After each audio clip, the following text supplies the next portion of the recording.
To pin important conversation in the Messages app on Samsung Galaxy S25 Ultra, open Samsung Messages app. Long tap the chat you want to pin. Tap more icon at the bottom right and then select pin to top. As you can see, the selected conversation will now appear at the top of your messages list, marked with a pin. As a note, you can pin multiple conversations and unpin anytime by doing the same step as you did when you pin a conversation.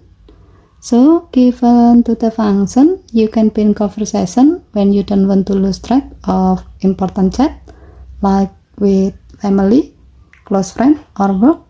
Moreover, if you have tons of messages in the list, pin conversation stay right at the top, so you can reach them fast without scrolling through the message. Okay, thank you for watching. Please help to like and subscribe. Have a nice day.